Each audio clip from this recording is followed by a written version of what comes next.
Hey guys, so honestly, I haven't posted anything in a while. Um, it's been tough for all of us, and I just really haven't been feeling motivated. But I had to break my silence today. This morning, last night, we got the news that we lost one of our nurses. And while every death has been difficult, this one really, really hit me. I woke up this morning literally crying. Not the first time, of course. And I've been seeing patients throughout the day, and I've been trying to compose myself while I'm seeing the patient, just crying in between. And I'm not making this video because I want anybody's sympathy. I really don't care. This is a job I have chosen to do, and I love it. We put our lives at risk. We're still seeing patients. We still have to go into people's homes if they can't get to us. We still have to go back home to our families. There's nowhere else for us to go. And I'm quite aware that there are a lot of other doctors who are working in much more high-risk situations than I am. There are people working in A&E. There are people working swabbing in the polyclinics. There are people who are working at Harrison's Point. And the struggle is very real for them.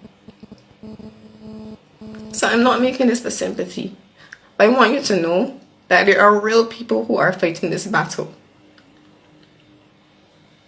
And all over the world, those people have suffered and sacrificed their lives and died.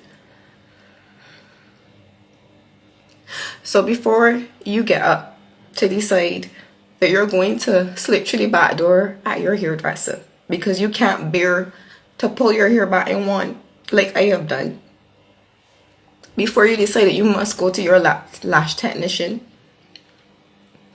you have to get your nails done despite a lockdown. Before you jump on Facebook and order food because you don't feel like cooking today, before you decide that you cannot stay away from your friend that lives down the street.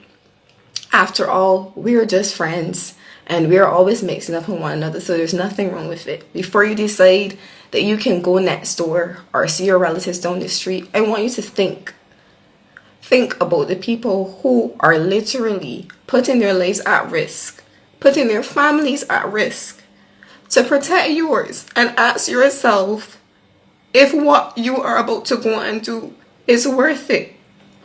Because it's not.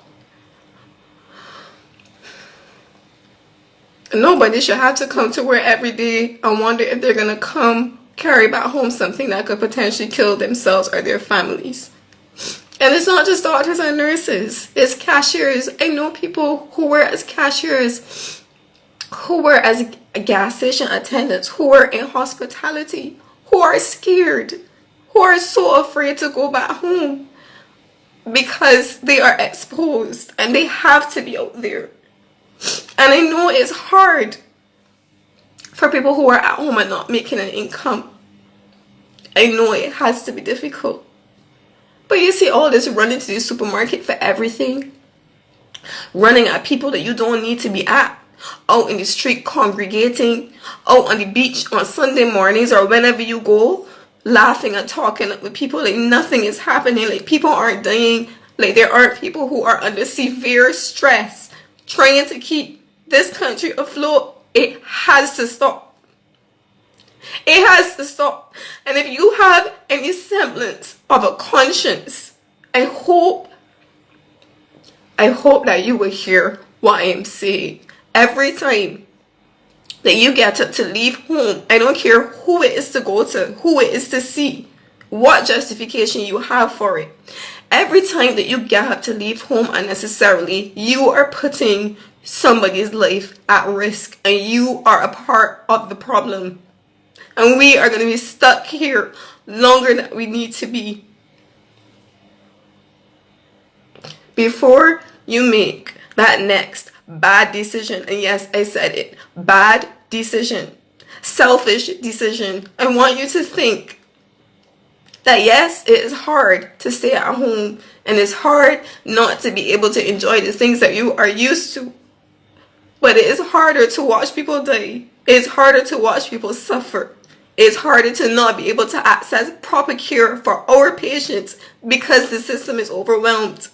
It's harder for those who are working 24/7 behind the scenes because things are so out of control. And I was with you. I was with a lot of people upset about how things were handled and government and all that. But we are way past that. We are at the point where this is because of what we are doing.